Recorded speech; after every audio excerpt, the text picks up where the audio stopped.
Il reste 5 mois pour produire mon documentaire et dans cette vidéo, je t'explique les objectifs que je n'ai pas tenus cet été et donc pourquoi on est à la bourre, avec qui je travaille maintenant, quel est le sujet de ce documentaire, c'est quoi les enjeux et mes apprentissages, notamment de cet été durant lequel je n'ai pas avancé. C'est parti pour les coulisses du documentaire, partie 2.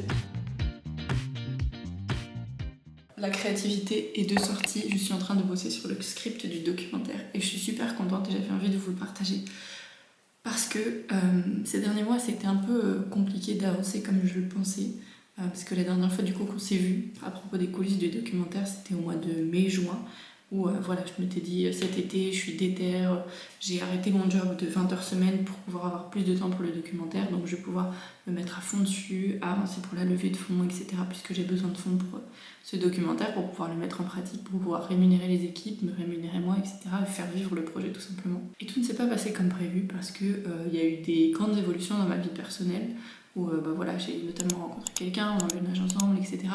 Donc j'ai mis plus du temps et d'énergie ailleurs, ce qui est très bien aussi, ce qui a été frustrant aussi, mais d'un autre côté, c'est vraiment ma vie, le côté de ma vie personnelle, au-delà du documentaire en tout cas, devient vraiment comme je l'ai toujours voulu, et donc c'est aussi extra génial. Mais ce qui fait que du coup j'étais un peu déconnectée du documentaire et que je m'en voulais aussi d'une certaine manière de dire ok, j'ai avancé, j'ai fait des petits pas tout de même, mais j'ai pas rien fait du tout. Mais voilà, c'était pas encore ouf. Et ici, on est le 15, 13, 14, on est le 14 septembre au moment où j'enregistre cette vidéo. Et je suis super contente en fait parce que j'ai vraiment réussi là depuis début septembre à me reconnecter pleinement à ce documentaire. Il y a eu beaucoup de moments pendant l'été où justement, vu que j'avançais pas, etc., j'étais beaucoup dans l'auto-sabotage. Je me disais ouais, mais finalement, à quoi ça sert, ça tombe, ça va être nul, je vais pas le faire, autant abandonner maintenant, de toute façon que rien n'a commencé. Enfin, j'étais vraiment dans un discours de merde, clairement, et je le savais, et je me suis dit non, je vais pas prendre ce que je me raconte là pour acquis, parce que c'est pas vrai, c'était juste influencé par ma propre déception, de mon propre engagement envers ce projet-là.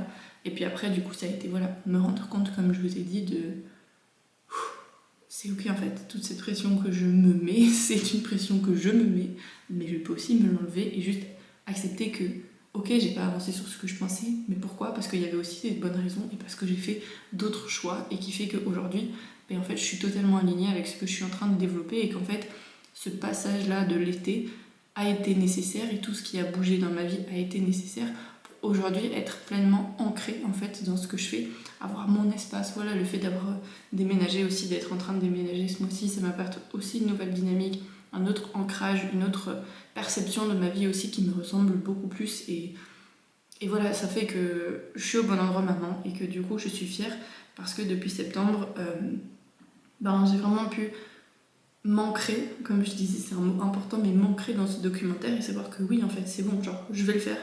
Et il n'y aura pas d'autre option. En fait, c'est juste le plan. Il n'y a pas de plan B, de plan C ou de et si peut-être. Non, non, c'est le plan. J'ai dit que j'allais le faire, je le fais. Je sais pourquoi, parce que ça me tient énormément à cœur, parce qu'il y a des choses dans ce monde qui doivent changer et que je suis en mesure de pouvoir impacter. Donc c'est de mon devoir de pouvoir le faire, tout simplement. Depuis le mois de mai, du coup, je travaille aussi avec un réalisateur vidéaste qui m'accompagne sur ce projet-là, qui va être là justement pour pouvoir filmer tout ce documentaire et qui m'apporte beaucoup en ce moment de retour aussi. Tous les mois, on se voit pour un peu avoir un œil extérieur et professionnel aussi sur ce que je suis en train de construire. Depuis septembre, du coup, c'était un petit peu la panique dans le sens « Ok, Valentine, est-ce que t'as avancé ou pas ?» J'ai pas avancé comme on avait dit. Voilà, on s'est expliqué les raisons, etc. Et enfin, vous aurez l'occasion aussi, je vous le présenterai aussi sur cette chaîne, puisque on se verra certainement courant octobre pour déjà enregistrer quelques images, des voix off, etc. ensemble. Donc je vous montrerai tout ça bien sûr, et puis je suis vraiment fière aussi de pouvoir embarquer quelqu'un d'autre dans ce projet avec moi, parce que ça impacte aussi du coup déjà plusieurs vies, et c'est trop génial, et franchement en même temps que je vous le dis, je suis en train de me rendre compte de ce que je suis en train de faire. Donc c'est assez ouf, mais ça fait trop du bien. Et voilà, j'avais envie de prendre la caméra et de vous le partager parce que du coup là on a bien bossé sur la création des pitchs, donc pour pouvoir présenter le documentaire, et aussi en fait des teasers, parce que finalement elle m'a dit ok, ce serait bien que tu écrives des pitchs pour qu'on puisse le présenter le documentaire, voilà, de manière simple, qu'on voit que c'est un projet professionnel, qu'on comprenne aussi que c'est un projet journalistique, que ça va pas être juste moi, mon opinion pendant 1 heure de documentaire, c'est un projet de recherche avec des experts qui vont intervenir, avec des exemples extérieurs, et cette posture vraiment de journaliste que j'adopte pour pouvoir le créer. J'ai donc écrit ces pitchs, écrit ces teasers, donc on a déjà 2 teasers potentiels pour le documentaire. On a besoin d'avoir le teaser avant que le documentaire soit construit, que en général quand on fait un film ou quelque chose, les gens filment le film et ensuite on a la bande-annonce qui sort. Que nous là, on doit d'abord faire la bande-annonce et ensuite il y aura le documentaire. Parce que le fait d'avoir la bande-annonce, d'avoir les pitchs, d'avoir aussi un budget détaillé que je dois faire, etc., ça fait qu'on va pouvoir construire un dossier solide pour justement mener cette levée de fonds et pour montrer que en fait on est en train de construire quelque chose de sérieux, de professionnel, qu'on est engagé à fond dans ce projet et que ça a du sens. Et expliquer du coup pourquoi ça a du sens aussi et quelles sont les raisons de pouvoir y contribuer. Donc tout ça c'est des éléments en fait qu'on a besoin de créer en amont, et donc aussi c'est aussi un pari lancé que de dire on travaille déjà sur ça, je travaille déjà aussi avec quelqu'un, en sachant qu'on n'a pas encore le budget pour pouvoir le développer complètement. Donc c'est aussi prendre un certain risque, mais qui est nécessaire pour pouvoir faire avancer le projet. Et c'est juste génial parce que j'ai reçu un commentaire du vidéaste réalisateur du coup avec qui je travaille sur 3 pitchs que j'ai écrits, et qui me dit que voilà, c'est top, qu'il aime beaucoup, que c'est capital et que voilà, on va pouvoir passer aux choses sérieuses. Enfin c'est déjà très sérieux ce qu'on fait, mais en gros faire les voix off, tourner cette partie, voilà, pouvoir faire tout ça. Et je suis fière qu'il soit fier et que ça fasse sens, parce que c'est chouette aussi vraiment très constructif d'avoir quelqu'un comme lui qui soit extérieur au projet et qui puisse aussi me faire un peu, comme il dit, l'avocat du diable parfois, en disant ok tiens, ça qu'est-ce que tu veux dire par là, si on dit ça de cette manière là, est-ce que ça reste journalistique ou est-ce que c'est plus ton point de vue et ton émotionnel qui est engagé. Ok, est-ce que c'est important qu'ils soient engagés à cette partie-là, ton émotionnel, ou peut-être à d'autres moments. Parce que voilà, pour moi c'est aussi important de pouvoir raconter avec mon ton de voix, avec ce que je pense aussi, mais avec un regard scientifique, en disant ok, moi je pense ça, je pense qu'on est beaucoup à penser ça, quid, et si on allait voir ça de manière scientifique, de manière avec une expertise et confrontée à la réalité de terrain, ok, pour justement confronter toutes les questions qu'on se pose et peut-être les dysfonctions qu'on observe, en tout cas que j'observe au niveau du système éducatif, et venir comprendre ok, est-ce que c'est vrai, est-ce que c'est faux, comment est-ce qu'on peut améliorer ça, comment est-ce qu'on peut faire autrement. J'ai aussi écrit un nouveau texte de présentation, on a 2 teasers, on a 3 pitchs, on va pouvoir filmer tout ça. Et là je suis en train du coup d'écrire le scénario de manière beaucoup plus précise. Parce que là aussi dans le processus en fait ça a été intéressant, c'est que j'ai écrit la première fois le scénario au mois de mai-juin. Et pour moi dans ma tête c'était bon. Je l'avais écrit en disant voilà, par exemple scène 1, chambre d'enfant, scène 2, on est là, scène 3, on est là, scène 4, on fait ça, ensuite interview numéro 1, interview numéro 2, les questions qu'on pose, les réponses potentielles auxquelles on s'attend. Parce que voilà, en choisissant tel intervenant, je sais pourquoi je le choisis, je connais un peu son travail, je sais potentiellement ce qu'il va pouvoir me répondre, et le fait de suggérer, d'avoir une idée de la réponse qu'il va pouvoir amener, ça permet aussi de construire à la suite du documentaire, de dire ok, on pourra potentiellement illustrer ça de cette manière-là, etc. Donc en fait j'avais fait un scénario, pour moi c'était bon. C'est quelque chose que j'ai jamais fait, donc j'étais là ok, c'est bon. On se voit avec le vidéaste du coup début septembre, on me dit ok, du coup il faudrait vraiment là c'est que tu écrives le scénario. Du coup moi je me dis j'ai écrit le scénario, tu l'as regardé, etc. Et là on s'est rendu compte qu'en fait on était juste pas dans le même vocabulaire, et du coup c'est à dire que ce qui était un bon sens pour lui ne l'était pas forcément pour moi, et parfois inversement. Donc c'est super intéressant aussi parce que ça nous fait évoluer aussi tous les deux sur notre manière de communiquer, sur nos attentes, et puis on évolue humain à humain, et en sachant que c'est mon projet et que lui m'aide aussi, donc avoir aussi la place que chacun prend. Mais tout ça pour dire que du coup ce scénario c'est un squelette, c'est une grande structure qu'on a, mais maintenant c'est à moi d'écrire vraiment le script, donc de manière très précise, quitte à dire en fait ok, cette partie là va durer 17 minutes, à la minute 1 on diffuse telle image qui va durer 5 secondes, ensuite telle image, je veux telle transition, parce que plus ça va être précis et plus on va savoir exactement, comme une histoire ou comme une pièce de théâtre, tout ce qui se dit, quel décor on a, quelle voix on a, quel intervenant on a, quelle image on met, est-ce que c'est une image libre de droit qu'on a trouvé, est-ce que c'est quelque chose qu'on va filmer, est-ce que c'est peut-être des images d'archives par exemple qu'on a, voilà, plus ça va être précis et détaillé, plus ça sera simple derrière au montage parce qu'on n'aura que à assembler les éléments, on va dire, et donc ça nous fera aussi gagner du temps, parce que ça aussi c'est un des points pour le moment, c'est que Valentine, elle s'est dit oui, ben, ça va sortir pour février 2025, donc ça met un petit coup de pression aussi à tout le monde, une pression, moi, que je trouve constructive en tout cas, sauf que le réalisateur n'est pas là tout le mois de novembre, donc c'est aussi un élément à prendre en compte et se dire ok, là, il faut vraiment se mettre un gros coup de pied au cul, et je parle pour moi-même, hein, c'est ce que j'ai dit aussi au réalisateur et que je lui ai dit...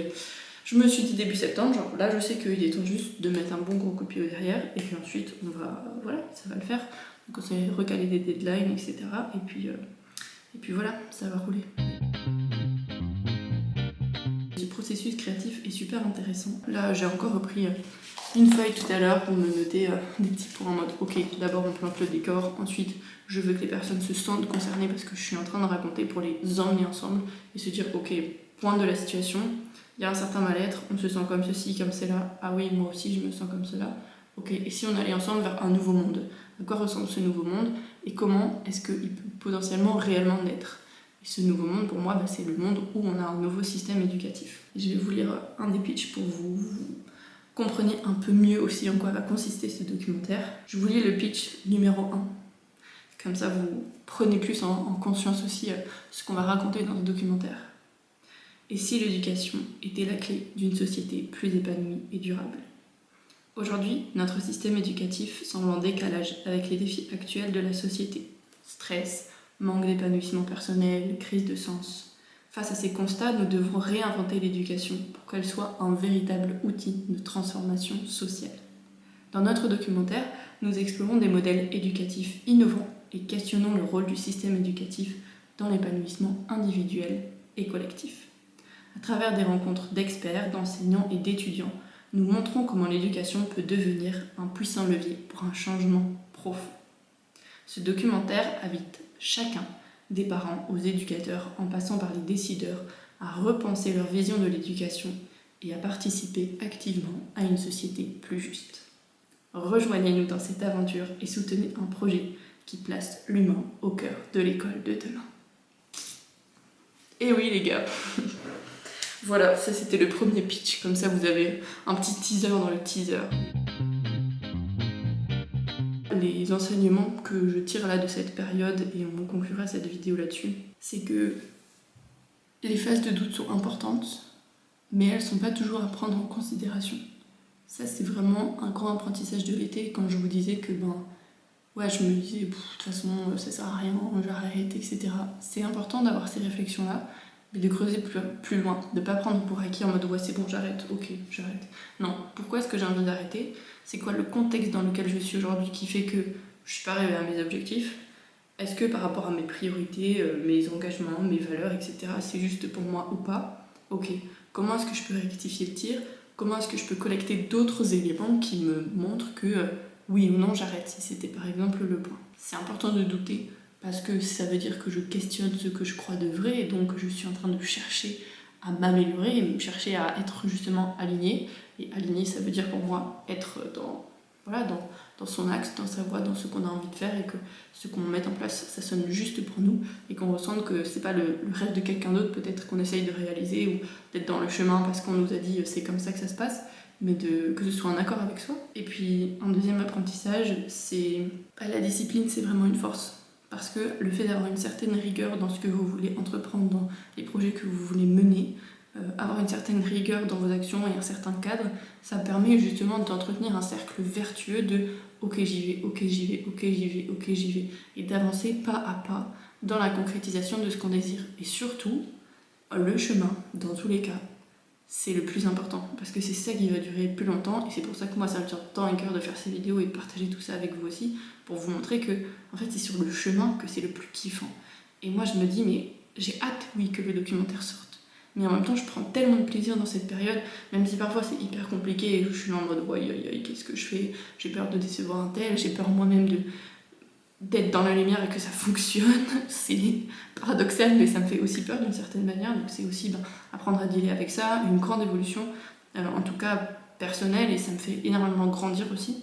Et puis voilà, donc la discipline c'est important. Là par exemple, je me suis dit ok, je sais qu'ici à partir de septembre, il faut vraiment que je me bouge le cul et que j'y aille et que voilà, ça prenne plus de place que ça en avait dans ma vie aujourd'hui.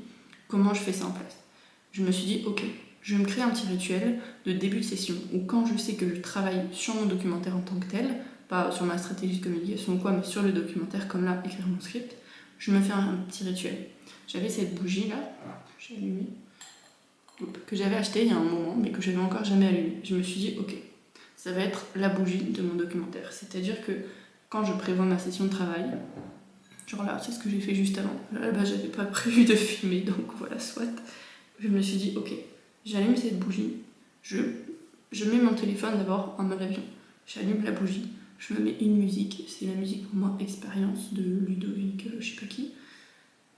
Je mets ça et je me lis une feuille que je m'étais écrite à un moment donné pendant l'été où je me suis dit non, je sais que je veux faire ce documentaire. Je m'étais reconnectée à ça profondément et j'avais écrit.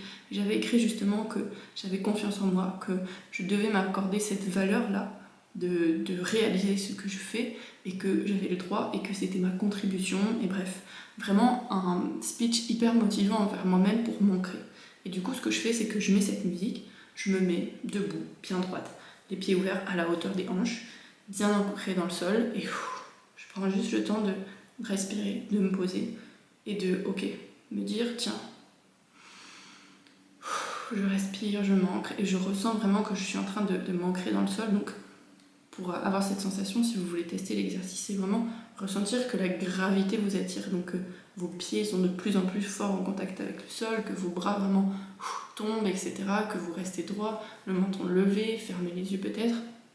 Et ensuite, je lis cette feuille-là, je me la lis soit à voix haute, soit dans ma tête, comme je veux, pour vraiment me dire, ok, j'ai confiance en ce que je fais, etc. Et vraiment un peu matrixer mon cerveau dans, c'est le moment d'être performant, c'est le moment d'être connecté à ce que tu veux délivrer. Et c'est vraiment puissant, et ça marche vraiment bien. Et je ferme ma porte, et etc. Et je me mets dans ma bulle, dans mon monde, ok, et je fais mon truc.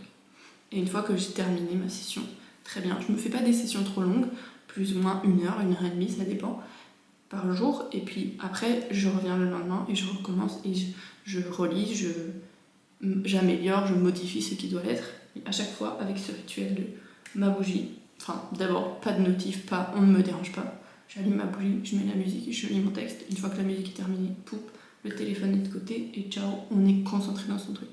Et une fois que c'est fini, je ferme l'ordinateur, j'éteins ma bougie, j'aère et hop, voilà. Et le fait de me créer ce rituel, ça me crée ce cercle vertueux de m'entraîner dans cette discipline et c'est super important. Tout ce que je peux vous recommander, si vous avez votre projet à développer et que vous avez envie d'entamer des choses, c'est vraiment de pouvoir y mettre du temps en fait et de l'énergie vraiment, un petit peu tous les jours. Et même si vous ne savez pas encore exactement ce que vous avez envie de développer, que ce soit un projet entrepreneurial ou pas, un projet perso ou pas, professionnel ou pas, peu importe, si vous sentez que vous avez envie de vous donner du temps pour quelque chose, ça peut très bien être aussi un objectif large de voilà, peut-être améliorer la relation en vous-même, améliorer vos relations en général. Ça peut être aussi des thématiques de ce genre qui ne sont pas forcément matérielles, où il y a un produit fini qui va être à la fin, mais plus un état d'esprit, on va dire, ou un état physique, une condition physique que vous avez envie de développer. Vraiment, accordiez-y du temps. Et même si au début, vous ne savez pas encore exactement c'est quoi votre objectif, donnez-vous du temps pour pouvoir définir cet objectif-là. Ça peut être 10 minutes par jour où vous vous posez, vous écrivez, et puis vous allez voir au fur et à mesure comment est-ce que ça grandit. Ça peut être des moments comme celui-ci peut-être où vous vous dites ok là c'est mon temps ou mon moment dans la semaine où je prends le temps de regarder des vidéos qui m'inspirent, qui peuvent m'aider à construire aussi moi mes projets, moi la vie que j'ai envie de vivre. Et voilà, c'est super important et c'est aussi ça ce que moi j'ai mis en place, de pouvoir consommer du contenu plus en conscience et me dire tiens ok cette vidéo là m'intéresse, je vais essayer de le regarder. Ok, avec un œil de consommateur, mais aussi avec un œil de productrice.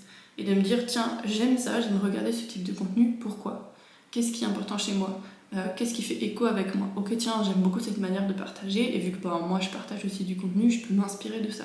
Ça m'inspire aussi parfois pour avoir des images pour mon documentaire. Mais avoir vous, ok, tiens, quand je consomme ça, même si c'est une vidéo totalement divertissement par exemple, pourquoi est-ce que j'aime ce type de contenu ? Parce que ça va vous donner aussi des éléments sur vous, de mieux vous connaître déjà, mieux connaître ce qui vous plaît moins, et puis de pouvoir aussi vous dire tiens ok, ça me donne des données sur moi-même que peut-être je peux utiliser dans d'autres domaines aussi. Je vous mets juste après comme vidéo, vous pouvez aller voir la vidéo dans laquelle je vous partage mes 9 sources d'inspiration. Donc il y a 3 comptes Instagram, 3 chaînes YouTube et 3 podcasts. Vraiment des contenus pépites que je vous recommande vraiment d'écouter. Donc je vous mets la vidéo là, vous pouvez aller voir ça juste maintenant. Et puis nous, on se retrouve très bientôt pour la suite des coulisses du documentaire et puis pour d'autres vidéos bien sûr qui arrivent dès la semaine prochaine. À bientôt, prenez soin de vous. Ciao.